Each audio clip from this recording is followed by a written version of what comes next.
New Thought Media Network. We are a global broadcast network of positive music, media, and entertainment, inspiring humanity's evolution along the journey of enlightenment and creating a world of love, peace, empowerment, and prosperity for all. New Thought Media Network. Positively inspiring.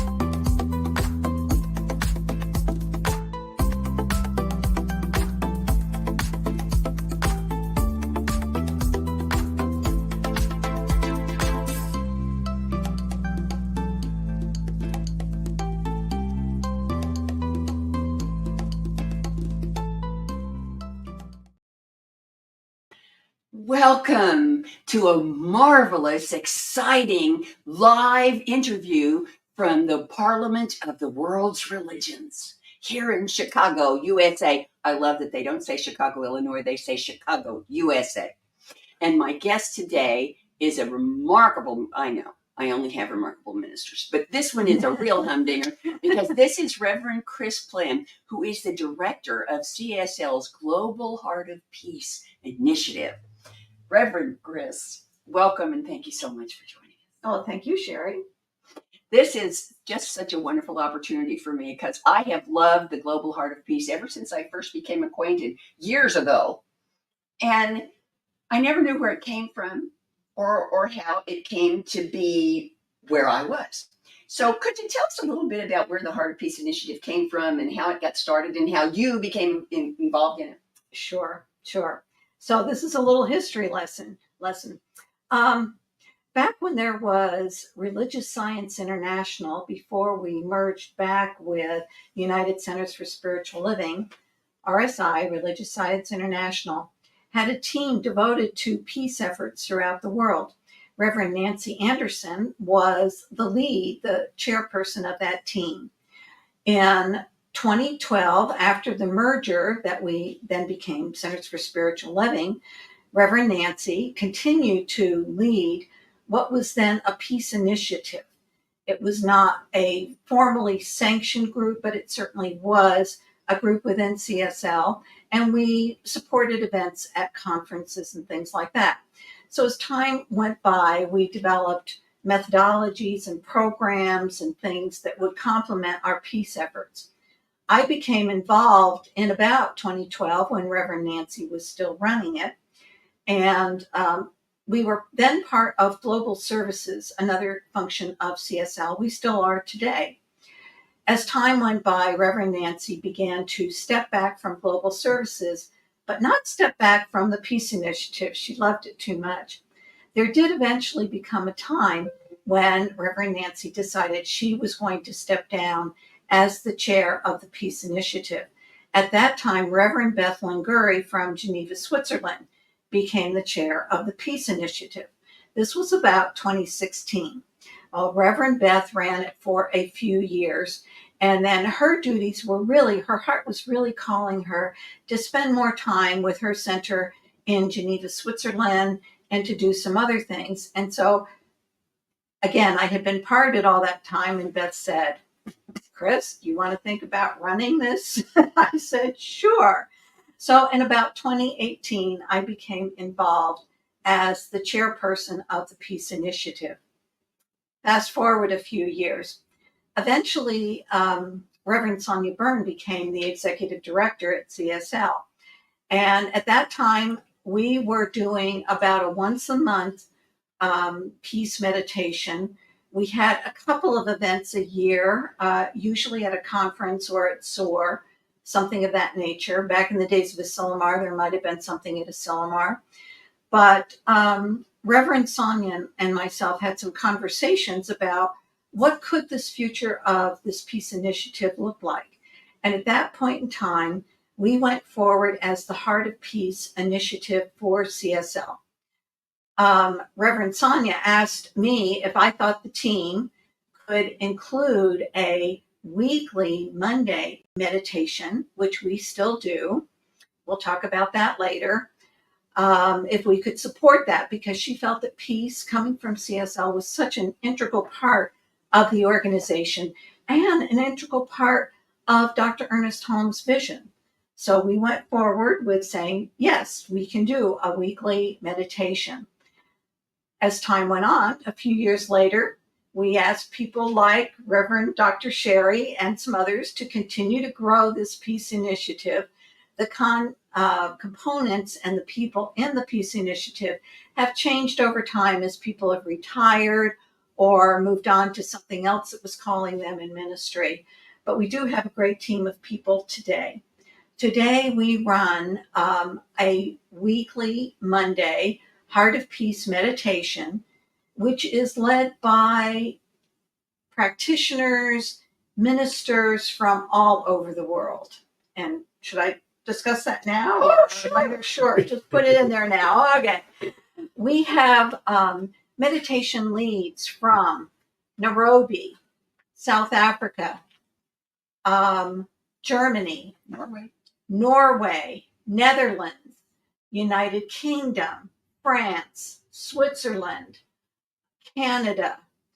From South America, we have people from Argentina, Peru, Puerto Rico, getting into Central America, Mexico, and then we have a myriad of people throughout the United States that have supported that meditation link from time to time. And you need to mention that the folks from South and Central America do their meditations in Spanish. Yes. And they are beautiful. You don't need to know what the words mean in English. You don't need to be able to translate it to feel the spirit that's in these meditations. It's wonderful. Yes. I remember when we went from monthly to monthly to weekly. And and because I thought it was really cool that I got to do it once a quarter. Well, now I get to do it more often than that if I want to. Mm-hmm. And what I think is really cool is when we have meetings and we look at the calendar and people are arguing, no, I want that one. And I have this one, no, I want that one. And we're like negotiating for who gets which Monday. And, to follow up on what Sharri was saying, our people in Switzerland and France do theirs in French and English. So we have a French speaker and then an English speaker repeat what's been said in English. But again, if you listen to the French, you really get the feeling tone of what's going on. We have had meditations that have been partially in Swahili. We're like, whatever is Christine in Nairobi, Kenya, yes, who did one that was in Swahili. Yes, so we embrace all of the languages as best we can for all of the meditators that are leading a meditation, and it's all about not so much what the words are, but what's the feeling tone and what are we creating.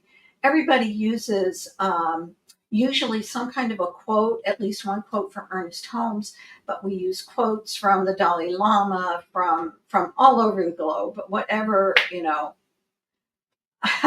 I'm losing track of all the people that we've used quotes from. And of course, they're leading a meditation in their own style, in their own country. We also do about 6 events a year right now, which include things like the United Nations International Day of Peace, the World Day of Peace. That one's on September 21st. The World Day of Peace is on December 31st, started by John Randolph Price. We participate in the Season for Nonviolence. Reverend Kathy Mastriani usually leads that charge. We do the World Labyrinth Day, which is the first Saturday of May. We support the conventions, the SOAR events, the Asilomars, and you'll be seeing a banner sometime during this presentation that will lead you to peace meditations that we presented at SOAR and will be used again for September 21st. There are 14 peace meditations, 2 of which are excerpts from Dr. Holmes' talks, and the other 12 have been created by different members of the Heart of Peace initiative team. But the banner will come up, and they're called Peace on Demand, and you can find them and participate. Pick any one. They're short, they're sweet. You can continue the meditation for as long as you so desire. So those are some of the efforts that we're involved in today. And the nice thing about that one, the Peace on Demand, is that we've made a web page for it. So it's not temporary. All of the things we've done at previous conventions and SOAR were for that event, and then they were done. But this one is there forever. It's our gift to you. And what somebody finally noticed, I wondered how long it would take, is that there are 14 meditations there now. We can add to them anytime, and we will. Eventually, there will be a much larger selection of meditations, and anytime you need a little shot of peace, you just click on that Pick a bookmark, meditation. because we are all smart enough to bookmark it. Yeah. And pick a meditation, and you're there. I'm very proud and happy with this one. Well, wonderful. Thank you, Sharri. I should mention that the Monday meditations, they run live at 1 p.m. Mountain Time, but you can translate that into your time zone. They are posted on the Centers for Spiritual Living Facebook page. So if 1 p.m. on a Monday does not work for you, you can find them anytime. And we find that during the actual event, we get a limited number of viewers because it's during the workday for lots of people in the United States or in the northern and southern hemisphere over here in this part of the world. But by the end of the week, we've got 400 or 500 people that have listened to them easily. The Spanish people, Latin America people draw at least 500 people every time that they do a meditation, which is about every other month. We have at least one meditation from our Spanish language communities. I love that. I love that. And I think one of the things that I want to point out is that the focus of Global Heart of Peace is world peace, expanding world peace. But we are very much interested in finding new ways to do that. Finding new ways to expand that awareness and that consciousness. So if you have ideas, go to that Facebook page and post a comment. Yes. Because we look at the comments and they're valuable. Yes, absolutely. They're valuable. Absolutely. So you kind of wandered into Global Heart of Peace. Yeah. But it sounds to me like it has gained a lot of how to say this? It has grown to be a larger part of your ministry than it started out being. Oh, absolutely. Absolutely. I started out being part of the team and being, we were doing monthly meditations, and I would probably only get into rotation at best twice a year. And that's not the case anymore. I'm still I'm kind of on a backup basis in case, since we're doing these from all over the world, once in a while we run into somebody having an internet issue in Nairobi, for instance, or, in some foreign country, or even here in the United States, somebody's internet goes down and they can't do it live. So many times I have to step in or call on a member of the team to step in at the last minute because somebody's saying, I don't have power, I don't have internet, and it's like, okay, well, that makes life a little fun. Yes, but I'm because I'm the chair of it right now, I'm the main organizer. So I do all the organization behind the scenes of keeping a schedule, calling meetings. Sharri, as she mentioned, we do a monthly visioning for upcoming events and for who we want to add to the team or how we want to expand this ministry, because it really is a ministry.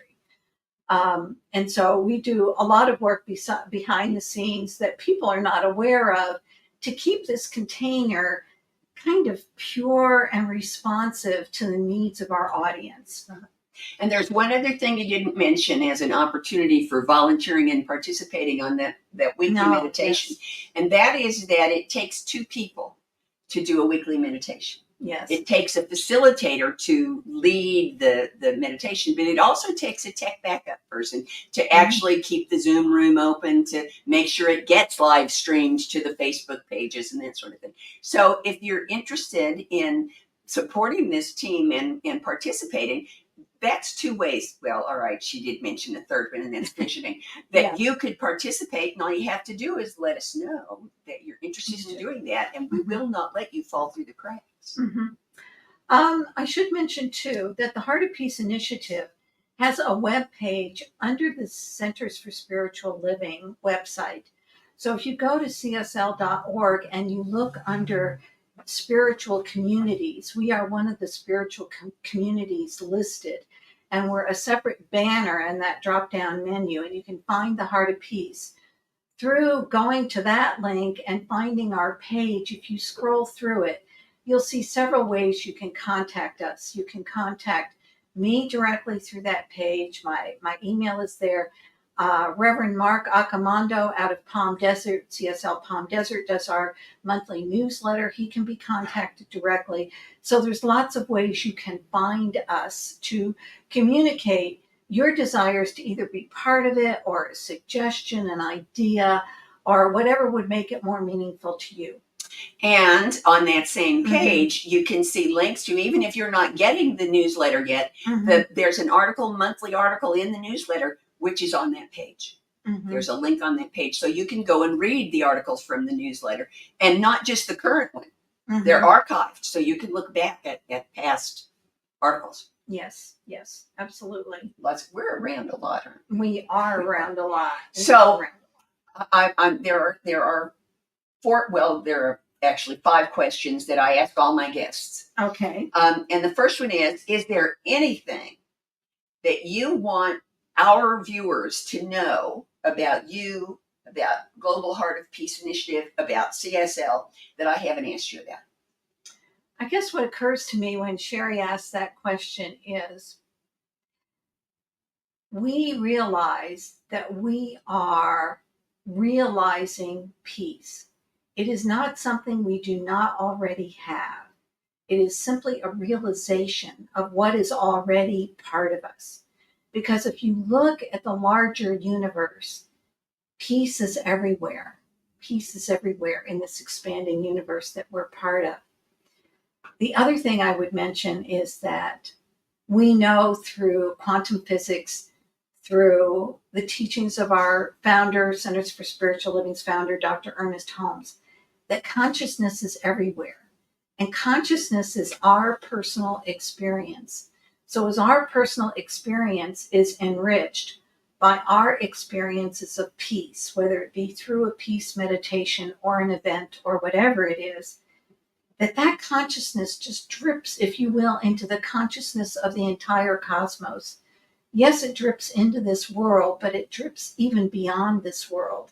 And by dripping, I mean, as we realize it and foster it, it spreads into the consciousness. And it's so well demonstrated here at the Parliament of World Religions. So many of the sessions, the faith traditions that are represented are centered on peace. World peace, certainly, but inner peace, inner wisdom, that inner self, knowing who we are and how we are represented. That's what occurs to me. And as you're saying that, I want to say, look what we got here. Yes. These are interfaith souls that are just, these organizations are all here, and everyone is smiling, and everyone is expressing their delight at the cooperative nature of this organization, of this event, and I really love that. And one of my guests a few weeks ago said something very similar to what you said just now. She said, we can't create peace because it already exists. What we have to learn to do is participate in peace. Absolutely. So here's the next question, and you've already danced into it, but you can expand on it. Okay. And that is, how does what you do in Global Heart of Peace, how does that foster, encourage, expand conscious evolution? Pick your own verb. Conscious evolution. I think the way that we expand conscious evolution is just providing opportunities for people to drop down into their own peace. It's not a matter of creating something new. It's an evolution, just like we have a technological evolution or an economical evolution. Things move forward at their own pace. By fostering our consciousness and our dropping into our personal peace, that creates an evolution of peace that will be more and more demonstrated throughout the world. I think we see in the world today a lot of the shadow side of peace showing up. Certainly the wars that are going on, the conflicts, the civil wars, the conflicts between nations, they're all the shadow side showing up and fighting to hold on to, if you will, their old lifeblood, because the lifeblood of peace is spreading so well that they're grasping at straws, if you will, to, you hate to see that, because I know that us humans have created this condition called suffering, and we do suffer through some of what we see or experience or know that other nations are going through. And yet I know that that war effort, that conflict effort, that violence effort, it's holding on because peace is creeping slowly to obliterate it. Wow, I like obliterate. I like that. Okay, here's the next one. And again, you're danced right into it. You do great with segues. Did you know that? The next one is almost the same question. How does what you do in Heart of Peace accentuate, enhance, endorse, expand, pick your own verb, world peace as an experience? Wow. So many things came to mind as Sharri was coming up with that question. I think the one thing that we emphasize is building peace community. Here at the Parliament, I have contacted, or they've contacted me, been just drawn to me, organizations that are very peace-oriented, nonviolence-oriented. And I think by developing the support between our organizations, we can only strengthen and foster world peace on so many levels. So it's our own internal peace, but it's peace in a greater sense, that we know the support is there, that we can assist each other in whatever way that may show up, turn out, whatever it may be. So I don't know if that directly answers your question, but yeah. Okay. All righty. So the next question, almost the last one, is now. You might want to close your eyes and envision a little bit for this one. All right. Supposing every single detail goes exactly the way you want it to go. Every characteristic, every encounter, every event, every experience, every feeling, every emotion goes exactly the way you want to go. 10 years from now, what does Global Heart of Peace Initiative look like? I think Global Heart of Peace is embracing all faith traditions and bringing them, if we're not in their umbrella, but bringing them into our umbrella. So as I mentioned, that we have people from all over the world, really, in our peace meditations now, leading them, participating in them, whatever. I think that as we continue to build this, more and more organizations will be represented. And I don't know what that means right now, but we're represented in our Global Heart of Peace initiative. Whether they're leading meditations, whether we're feeding into their, feeds, whatever, their electronic, digital, who knows what the world looks like in 10 years, or we're feeding into theirs or they're feeding into ours. I think it just continues to expand that world of peace. Okay, I'll take an order of that. So, here's my very last question. Will you come back? Yes, Good. Dr. Sharri, I will. The next opening I have is the 4th of June next year. Can we pencil you in? Yes, you I'll may. send you an email and remind you. And I confess, my dear, wonderful audience, that I was so excited about coming to Parliament that I forgot to look and see who's next week. But trust me, it's somebody wonderful you're going to love. So don't miss it. Have a wonderful week. See you soon. Bye-bye.